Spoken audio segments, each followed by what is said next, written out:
Who did it better? Of course, you just saw the numbers. I'm sure you've seen a lot of videos and podcasts where people come out and saying that if you rent and take the savings from, not owning a home and invest in the stock market, you'll make billions.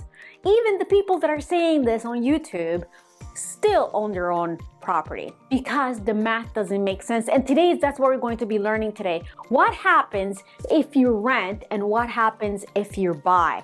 We're going to be looking at the numbers of what will happen if you buy a condo today in the city of Toronto, what the closing costs are going to be, what the carrying cost is going to be, appreciation based on 4%, and what's the return that you're going to be receiving. Also, we're going to be seeing what a renter will get if they take their savings invested into the stock market month after month, plus the initial investment of what the owner did, and see what the return will be if we have the same return for both of them. So let's have a look at the math right now. So what we have here is two columns. One is for the renter and one is for the owner. And the numbers that we're going to be seeing here is what will happen if you do this and invest for the next 30 years. So let's have a look at the renter. The renter will have to initially invest only $2,300 because it is required by landlords to always have first and last. And last month's deposit will be on hold until they move out. And if we were to now compare this to the owner, what we have to do is deduct $26,000 minus $2,300. So the initial investment of the renter investing would be $23,875 in order to make sure that we compare apples to apples of what the owner is investing, the same as the renter. Let's look at the owner now. The owner, because he's buying, he will need a deposit of 5%. Today, in 2026, in the city of Toronto, you can buy a condo for $450,000. So the owner is going to be putting 5% down. That's $22,500. And of course, as you guys all know, we pay closing costs, we pay land transfer tax, and because he's a first-time home buyer, he'll have a closing of $3,675. So initially, the owner will have an initial investment of $26,175.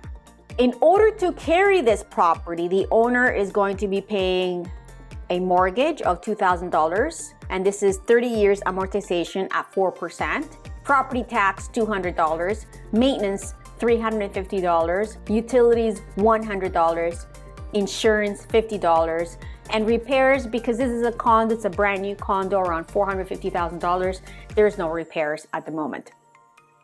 So the owner will be paying a total of $2,700 to carry this condo. Well, let's have a look at the renter. The renter, a one-bedroom condo in the city of Toronto right now, rents for $2,300 a month. There is no property tax for the renter because he doesn't own the property. There is no maintenance fees because he does not own the property, but he will be paying utilities because utilities are extra whenever you rent in the city of Toronto or anywhere in the GTA. Insurance is $50 and repairs, nothing, because he does not own the property. So the renter will be paying a monthly rent of $2,450.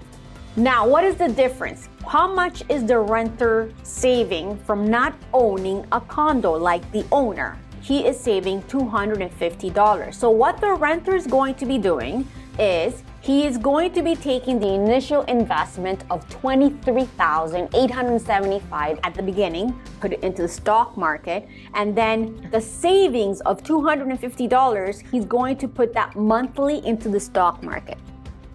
And this is going to be appreciating at the same rate. So you'll have the renter investing in the stock market, appreciating at 4%, and then you'll have the owner appreciating at the same rate, which is 4% for the next 30 years.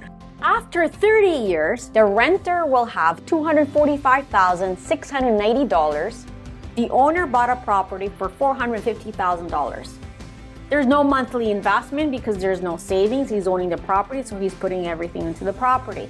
But if this property were to be appreciating at the same rate as how the stock market did for the renter at 4%, after 30 years, the owner at 4% appreciation, same rate as the renter in the stock market, his property will be valued at $1.4 million. Who did it better? Of course, you just saw the numbers, the owner.